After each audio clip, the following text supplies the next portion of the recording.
تازہ ترین ویڈیوز کے لیے چینل کو سبسکرائب کر کے بیل آئیکن اور آل نوٹیفیکیشن پر کلک کریں تاکہ آپ کو ملے ہر اپڈیٹ سب سے پہلے۔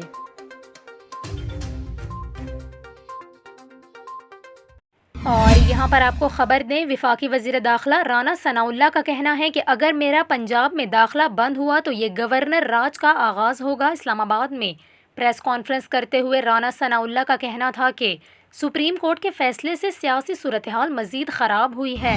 کل کے عدالتی فیصلے کے بعد میڈیا اور سوشل میڈیا پر جو گفتگو ہوئی وہ افسوسناک ہے، لیکن کچھ معاملات ایسے ہیں جن سے ایسی گفتگو کو تقویت ملتی ہے۔ اس کے علاوہ ایک سوال کے جواب میں وزیر داخلہ کا کہنا تھا کہ پنجاب میں میرا داخلہ بند ہونے سے متعلق آوازیں آ رہی ہیں، لیکن اگر پنجاب میں میرا داخلہ بند ہوا تو گورنر راج کے نفاذ کے لیے کافی جواز موجود ہیں۔ گورنر راج کی سمری پر کام شروع کر دیا گیا ہے۔ ایک اور سوال کے جواب میں وزیر داخلہ رانا ثناءاللہ کا کہنا تھا کہ تحریک عدم اعتماد کی کامیابی کے بعد نون لیگ کا فیصلہ تھا کہ انتخاب میں جائیں، لیکن اتحادیوں کے ساتھ مشاورت کے بعد حکومت کرنے کا مشکل فیصلہ کیا۔ رانا ثناءاللہ کا کہنا تھا کہ نواز شریف وطن واپس آئیں گے اور مسلم لیگ نون کی انتخابی مہم چلائیں گے۔